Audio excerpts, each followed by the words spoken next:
राधे राधे, हरे कृष्णा। आशा करती हूँ आप सब अच्छे होंगे।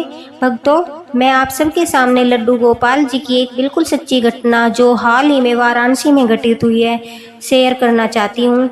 यह घटना है सुमित्रा दीदी की, जो वाराणसी में रहती है। वो 8 साल से लड्डू गोपाल की सेवा कर रही है। सुमित्रा जी को एक 12 साल का लड़का और एक लड़की, उनके 2 बच्चे हैं। उन्होंने लड्डू गोपाल के साथ भी अपने बेटे का ही रिश्ता बनाया हुआ है। सुमित्रा जी हमें बताती है, एक दिन जब वह सुबह के टाइम लड्डू गोपाल को स्नान करा रही थी, अचानक उनका पैर मुड़ जाता है और लड्डू गोपाल जी जो है वो जमीन पर गिर जाते हैं। गिरते ही उनका हाथ टूट जाता है। सुमित्रा जी यह देखकर जोर जोर से रोने लगती है और घबरा जाती है कि वह अब क्या करे।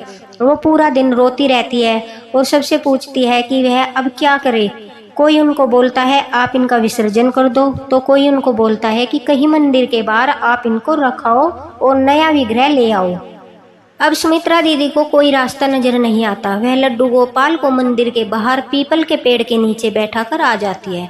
जैसे ही सुमित्रा जी लड्डू गोपाल को वहां छोड़कर आती है, आते ही उनका बेटा सीढ़ियों से गिर जाता है और उसके हाथ में भी फ्रैक्चर हो जाता है। सुमित्रा जी अपने हस्बैंड को फ़ोन करती है। वो दोनों पति पत्नी अपने बेटे को हॉस्पिटल ले जाकर उसका ट्रीटमेंट कराते हैं। सुमित्रा जी का बेटा दर्द से रोता रहता है। वे उसको लेकर घर आ जाते हैं। जब उसको थोड़ा आराम होता है तो वह सो जाता है।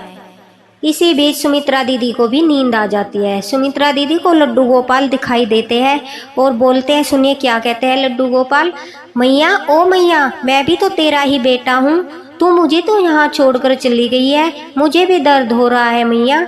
तूने भैया को तो कहीं नहीं छोड़ा, फिर मुझे कैसे छोड़ गई मैया? मुझे भी तो तू ठीक करवा सकती थी मैया, मुझे यहाँ से ले जा, मुझे तेरे बहुत याद आ रही है मैया। इतनी देर से मैं भूखा हूँ, दर्द में हूँ, क्या तुझे मेरा थोड़ा भी एहसास नहीं हुआ मैया? मेरी याद नहीं आई? सुमित्रा जी की झटपटाहट में आँख खुल जाती है और वो उनकी आंखें पानी से भर आती है। तभी सुमित्रा दीदी टाइम देखती है तो रात के 2:30 बजे थे। उन्होंने अपने पति को जगाया, सारी बात बताई और अपने पति के साथ जाकर उसी टाइम लड्डू गोपाल जी को मंदिर के बाहर से घर ले आती है। उनके हाथ में पट्टी बांधती है और रात को ही उन्हें मिश्री और दूध का भोग लगाती है और फिर लड्डू गोपाल जी को अपनी गोदी में लेकर बैठ जाती है। माफ़ी मांगती है, बोलती है, लल्ला मुझे माफ़ कर दे, मैं अब जान चुकी हूँ मुझे क्या करना है। अपनी मैया को माफ़ कर दे, मुझसे बड़ी भूल हो गई गोपाल, मुझे माफ़ कर दो। सुबह होते ही सुमित्रा जी लड्डू गोपाल को मूर्ति बनाने वाले के पास ले गई और उनका हाथ सही करवा कर लाई।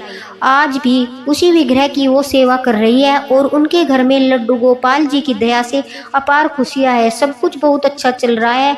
पति की जॉब अच्छी है, बच्चे पढ़ लिख रहे हैं, घर में सुख शांति का वास है, आर्थिक स्थिति बिल्कुल ठीक है। इसलिए सुमित्रा जी हम सब तक यही संदेश पहुंचाना चाहती है, जैसे कि लोग कहते हैं लड्डू गोपाल का हाथ टूट गया, पैर टूट गया, यह तो खंडित हो गए हैं, इनका विसर्जन कर दो या फिर कहीं मंदिर के बाहर रखाओ। ऐसा बिल्कुल नहीं करना चाहिए, बल्कि जैसे हम अपने बच्चों का ट्रीटमेंट कराते हैं इनका भी कराना चाहिए। जो गलती सुमित्रा जी से हुई है वह आप सब मत करना। आप एक बात बताओ, हमारी संतानें कैसी भी हो, हम जीवन भर उनको अपने पास रखते हैं, उनको कहीं नहीं छोड़ कर आते।